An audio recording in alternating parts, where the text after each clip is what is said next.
Salam saudara yang dikasihi di dalam nama Tuhan Yesus. Senang kembali kita berjumpa di hari yang berbahagia ini. Saatnya kita mau dengar firman.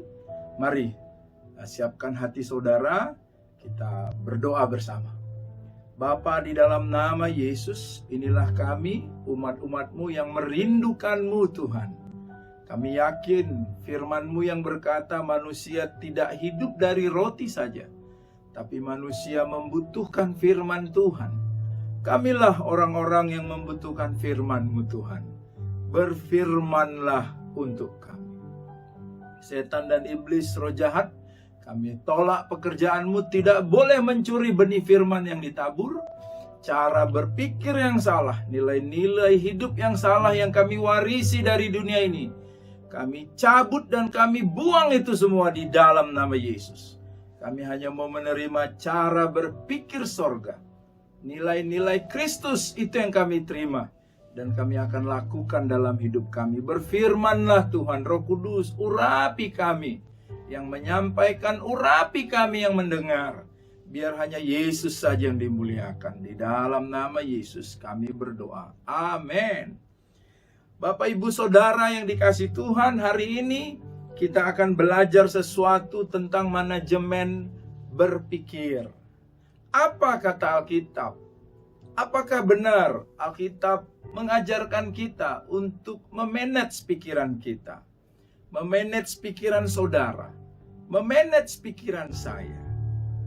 Mari saudara, kita lihat bahwa Alkitab berkata, Amsal 23 ayat 7a, sebab seperti orang yang membuat perhitungan dalam dirinya sendiri, demikianlah ia. Jadi dengan jelas Alkitab mengatakan bahwa apa yang diperhitungkan orang dalam dirinya, apa yang dipikirkan orang di dalam dirinya, demikianlah orang itu. Dengan kata lain, apa yang saudara terlihat di dalam kehidupanmu, apakah engkau bahagia, itu hasil dari pikiranmu. Apa yang dipertimbangkan orang, apa yang diperhitungkan orang di dalam dirinya, apa yang dipikirkan orang dalam pikirannya, demikianlah ia. Amsal 23 ayat 7. Kalau saudara mau berkehidupan yang penuh dengan kesedihan, berarti saudara memang memikirkan hal-hal yang sedih. Kalau saudara memikirkan hal-hal yang berputus asa, perilaku saudara, perilaku orang yang berputus asa, berarti apa yang sedang saudara pertimbangkan dalam dirimu adalah hal-hal yang putus asa. Mari buka Alkitab saudara, Mazmur 139 ayat 17. Pemazmur berkata, dan bagiku betapa sulitnya pikiranmu ya Allah, betapa besar jumlahnya. Bahasa Inggrisnya lebih baik mentranslatekan atau mengartikan ayat ini ya. How precious also are your talk to me, oh God. Betapa berharganya pikiranmu tentang saya Tuhan, katanya. Tidak bisa saya perhitungkan jumlahnya. Pemazmur berkata bahwa Tuhan itu memikirkan kita. Saudara dan saya ada dalam pikiran Tuhan. Tuhan selalu berpikir tentang saudara. Itu sudah pasti. Karena Alkitab yang berkata, betapa berharganya pikiranmu tentang saya Tuhan. Mungkin yang jadi pertanyaan, belum tentu saudara dan saya memikirkan Tuhan. Tapi yang pasti Tuhan selalu memikirkan saudara. Amin saudaraku. Apa yang membedakan kita dengan binatang? Binatang gak bisa berpikir. Pada saat kejadian itu yang dia tahu. Contoh, saudara disiplin dia. Saudara suruh dia berdiri. Setiap saudara dia bisa berdiri, saudara kasih makan. Jadi dia ingat kalau dia berdiri dia dapat makan. Kalau dia berdiri dia dapat makan. Itulah cara berpikir binatang pada saat itu. Tapi binatang gak pernah memikirkan apa yang pernah terjadi di masa lalunya.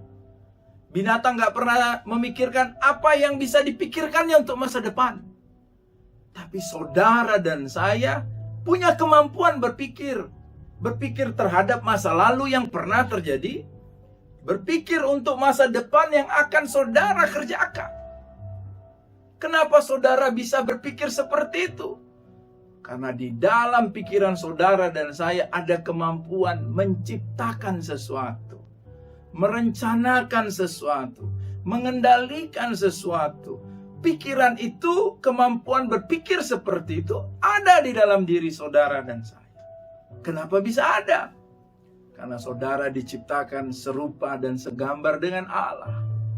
Allah yang mencipta, Allah yang memikirkan yang terbaik. Saudara diciptakan dalam pikiran yang seperti itu.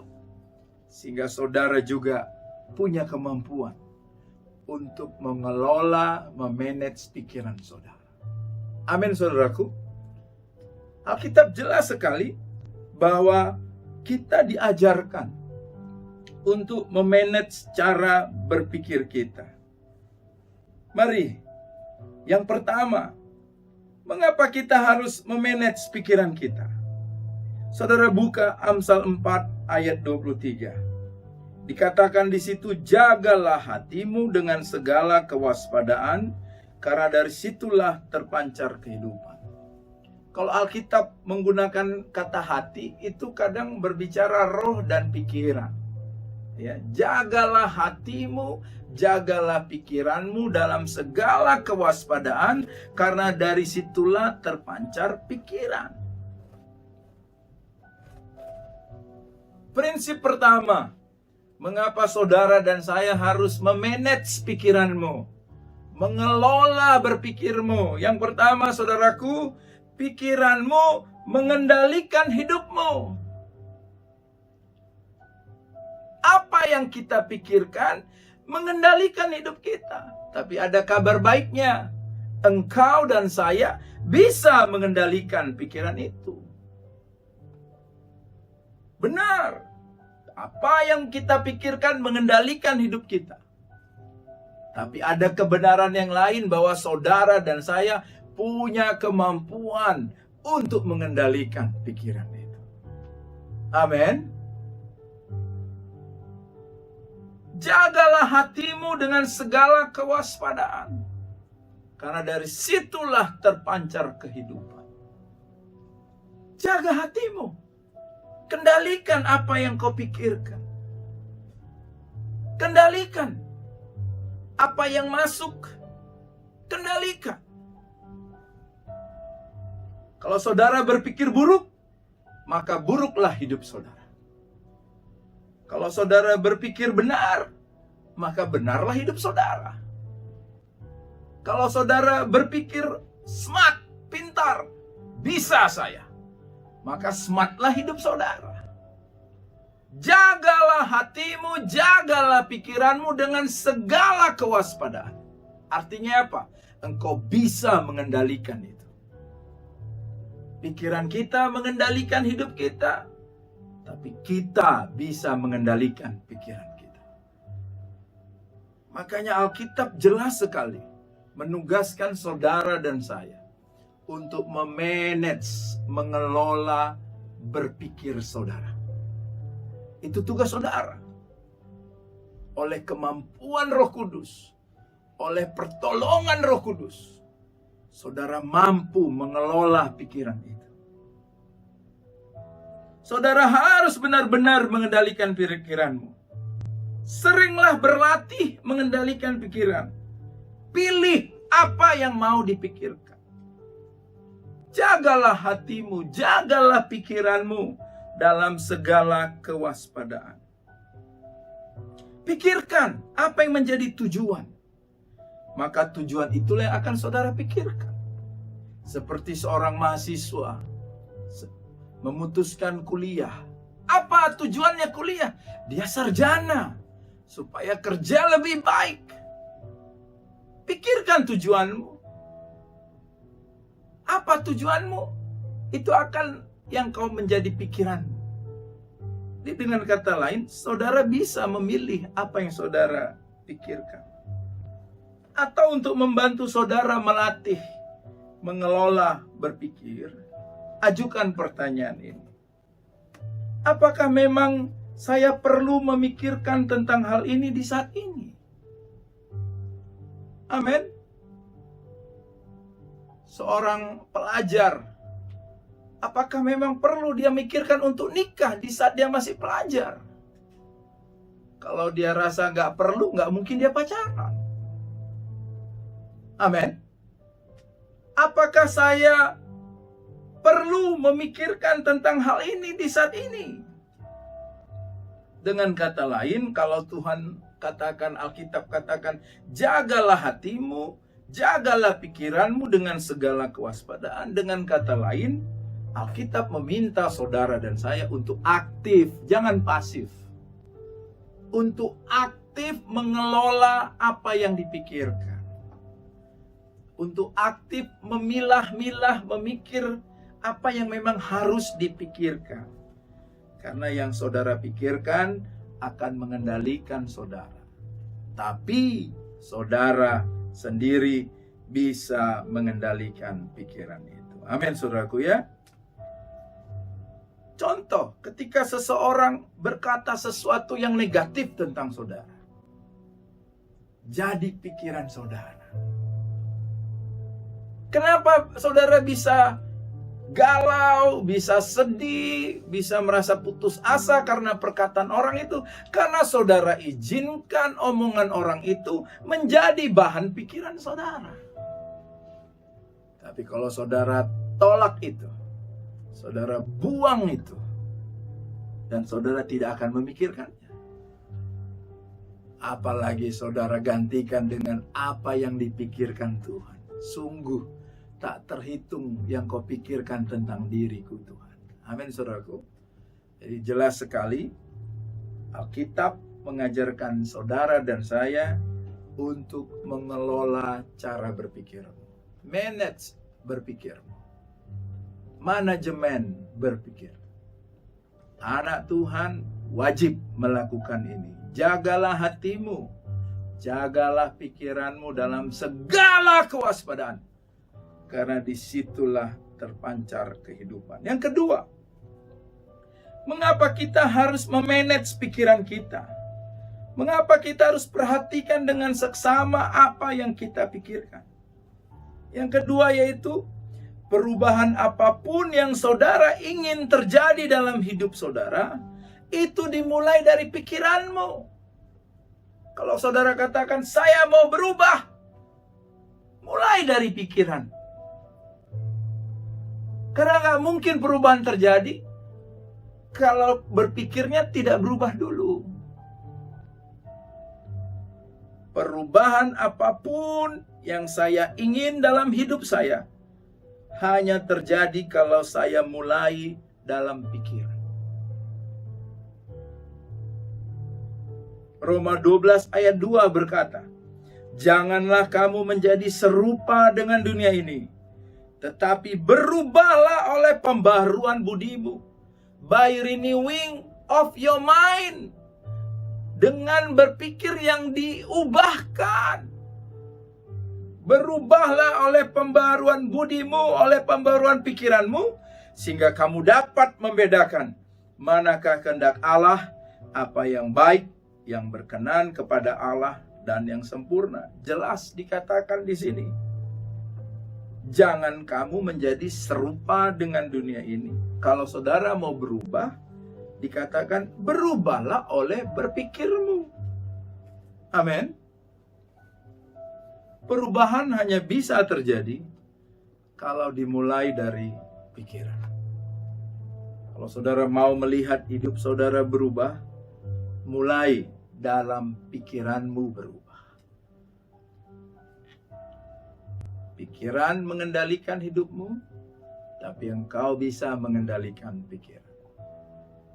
Dan kalau mau mengalami perubahan, mulai dari pikiran. Saudara nggak usah habiskan tenagamu dengan perilakumu. Kenapa saya merokok? Kenapa saya masih bergadang? Kenapa saya masih melakukan dosa ini, dosa itu? Kalau saudara mau berubah dari kebiasaan buruk itu, mulai dari pikiran. Saudara paksa-paksa tidak merokok, puasa tidak merokok. 2 minggu lagi saudara merokok. Gak mungkin, dimulai dari perilaku. Itu semua harus dimulai dari pikiran. Apa yang saudara perlu pikirkan yang baik, masukkan ke pikiran. Tentang hal apapun perubahan yang saudara inginkan. Baca buku, baca pengetahuan, khususnya baca firman Tuhan. Maka perilaku-perilaku itu dengan sendirinya berubah. Amin. Iya. Perubahan tidak mulai terjadi dari luar, tapi perubahan dimulai dari dalam, yaitu di pikiran. Yang ketiga, apakah benar Alkitab menyuruh kita memanage pikiran? Dan mengapa harus memanage pikiran? Mazmur 42 ayat 5 berkata, "Mengapa engkau tertekan, hai jiwaku, dan gelisah di dalam diriku?" Pemazmur mengalami seperti yang saudara alami dan saya alami. Kadang tekanan hidup, permasalahan hidup membuat kita tertekan. Perkataan orang, perilaku suami, perilaku anak-anak membuat saudara tertekan jiwamu. Pikiranmu tertekan, perasaanmu tertekan. Mengapa engkau tertekan, hai jiwaku, dan gelisah di dalam diriku? Tapi perhatikan ayat berikutnya. Berharaplah kepada Allah. Haleluya. Ya betul, dia merasa depresi, dia merasa tertekan, masalah yang menimpa, keuangan, keluarga sangat menekan sehingga membuat wajahmu sedih, sehingga membuat engkau begitu kecewa, depresi. Tapi ayat ini berkata, berharaplah kepada Allah. Ada fokus yang diubahkan. Dulu pikirannya berfokus kepada masalah. Sekarang di-manage-nya pikirannya itu. Dan dia katakan, alihkan pikiranmu kepada Allah dan katakan, berharaplah kepada Allah. Sebab aku akan bersyukur lagi kepadanya, penolongku dan Allahku. Jadi saudara perhatikan. Perasaan yang kecewa, perasaan yang sedih, perasaan yang tertekan, ternyata bisa diubah dengan apa? Pikiran yang diubah. Apa itu? Dulu memikirkan fokus pada masalah, sekarang fokus pada Tuhan. Berharaplah kepada Allah. Jadi kenapa saudara dan saya harus memanage pikiranmu? Yang ketiga, karena perasaanmu hanya bisa diubah mulai dari pikiranmu. Amin. Perasaan itu nggak bisa saudara paksa. Jangan sedih kamu, jangan sedih. Jangan khawatir kamu, nggak bisa. Perasaan itu nggak bisa diperintah-perintah. Tapi ketika saudara memilih memanage pikiranmu, berharaplah kepada Allah karena aku akan bersyukur kembali kepadanya. Ketika kau ubah apa yang ada di pikiran itu, maka wajah yang depresi menjadi wajah yang bersukacita. Amin. Perasaanmu hanya bisa diubah kalau engkau mengubah pikiranmu. Jadi jelas sekali, sebagai orang Kristen, murid Kristus, Alkitab mengajarkan saudara dan saya untuk memanage pikiranmu. Memanage pikiranmu seperti yang Alkitab mau. Haleluya. Jadi belajarlah mengubah cara berpikir, supaya perasaan saudara pun bisa berubah. Ya. Kalau saudara mengubah pikiranmu, mood emosi, perasaanmu pasti berubah. Yunus 2 ayat 7, ketika jiwaku letih lesu di dalam aku, teringatlah aku kepada Tuhan. Haleluya. Dan sampailah doaku kepadamu ke dalam bait-Mu yang kudus. Teringatlah aku kepada Tuhan, itu adalah keputusan. Ketika saudara mendengar kabar tentang keluarga, kabar tentang anak, kabar tentang pekerjaan, mulailah pikiran yang khawatir, menakutkan itu memenuhi saudara, mengendalikan saudara, mengendalikan perilaku saudara, sehingga saudara bersedih, sehingga saudara marah. Tapi ketika saudara mengambil keputusan untuk tidak, Tuhanku memelihara hidupku, Tuhanku bertanggung jawab atas aku, saudara langsung sip ya, langsung diarahkan ke yang lain, kepada Tuhan itu. Teringatlah aku kepada Allah. Ketika saudara lakukan itu, Roh Kudus ada di samping saudara, menghibur dan menolong saudara. Apa yang saudara pikirkan menentukan perasaan saudara. Apa yang saudara rasakan menentukan perilaku saudara. Jadi semua dimulai dari pikiran. Yang terakhir, mengapa kita harus memanage pikiran kita? Mengapa kita harus perhatikan apa yang kita pikirkan? Yang keempat, semua perilaku ditentukan dengan apa yang saudara percaya. Saya sering mengajarkan ini, worldview, cara pandang. Cara engkau memandang menentukan apa yang kau percaya. Apa yang kau percaya menentukan perilakumu. Perilakumu menentukan kebiasaan. Semua perilaku ditentukan dengan apa yang saudara yakini. Jika saudara berperilaku minder, itu karena saudara memikirkan bahwa orang-orang di sekitar saudara sedang merendahkan saudara.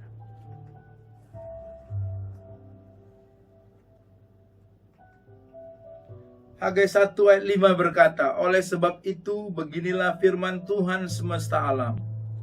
Perhatikanlah keadaanmu. Perhatikanlah tingkah lakumu. Mengapa ada orang berperilaku seperti itu? Karena dia sedang memikirkan sesuatu tentang hal itu.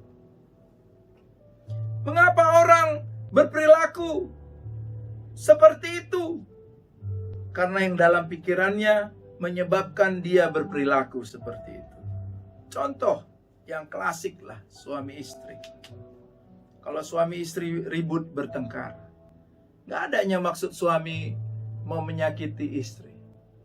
Tapi karena istri pada saat itu berpikir, ini mungkin ada perempuan lain ini. Langsung dia berpikir, gak pernah kau marah seperti ini sama aku. Kenapa kau marah sekarang? Pulangkan aku ke orang tuaku. Langsung minta cerai. Kenapa dia minta cerai? Karena ada trigger dalam pikirannya. Asumsi, mungkin suamiku tidak mengasihi aku lagi. Jadi dewasalah saudara. Kedewasaanmu ditentukan dari bagaimana engkau mengelola pikiranmu.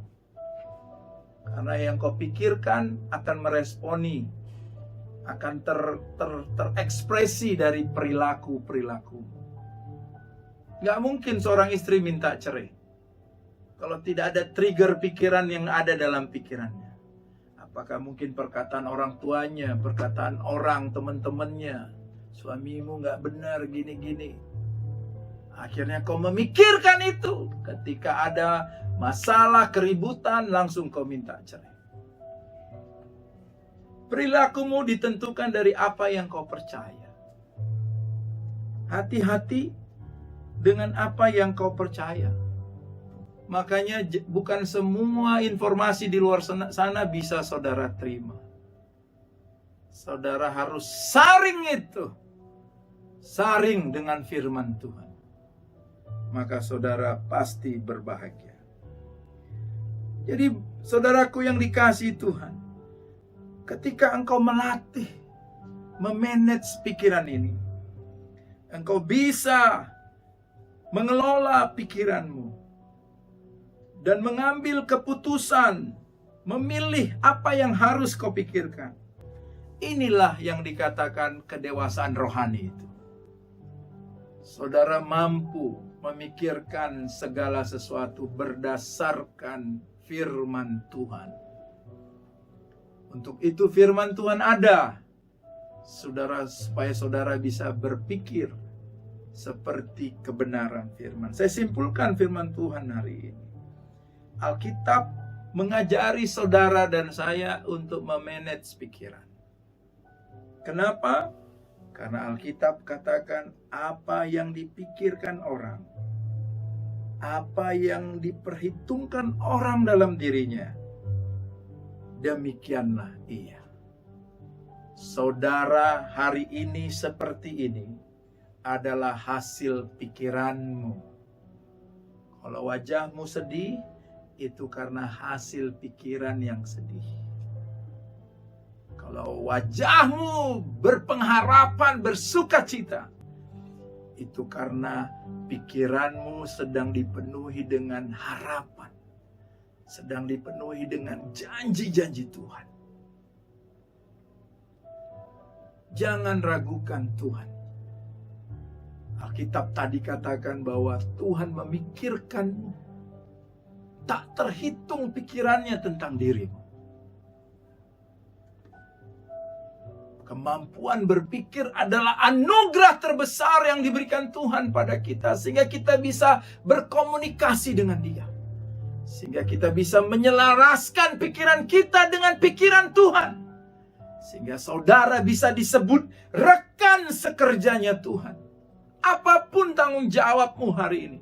Apakah engkau sebagai suami, sebagai istri, engkau rekan kerjanya Tuhan. Apakah engkau sebagai anak muda, sebagai anak di keluarga, engkau rekan sekerjanya Tuhan. Kenapa? Karena pikiranmu sudah selaras dengan pikiran Tuhan. Dan Alkitab meminta engkau dan saya hari ini untuk memanage pikiranmu. Karena apa? Karena pikiranmu bisa mengendalikan hidupmu. Tapi engkau bisa mengendalikan pikiran. Dengan kata lain, apapun kehidupan yang saudara alami, itu adalah hasil buah dari kendali saudara terhadap pikiran.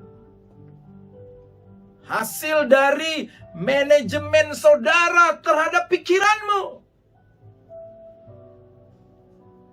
Kalau engkau berpikir benar, maka hidupmu benar. Perubahan hanya terjadi dimulai dari pikiran. Pilah pikiran mana yang salah, pikiran mana yang benar. Apa standarnya? Alkitab, firman Tuhan. Yang tidak sesuai dengan firman, tidak usah dipikirkan. Yang sesuai dengan firman, itulah terus saudara pikirkan. Amin. Dan yang ketiga, perasaan saudara bisa diubah. Apapun yang saudara rasakan saat ini. Khususnya hal-hal yang negatif yang merugikan saudara. Itu bisa diubah. Kalau saudara mengubah pikiran. Dan yang terakhir, perilakumu pun akan berubah. Karena apa yang kau percaya, apa yang kau pikirkan, itulah yang menentukan perilaku. Saya berdoa, biar firman Tuhan ini memberkati saudara semua. Tuhan Yesus memberkati.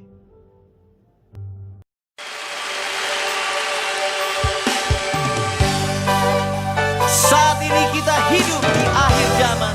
Dan firman Tuhan berkata, orang jahat akan bertambah jahat, namun sebaliknya orang benar akan semakin benar, dan yang kudus akan semakin kudus.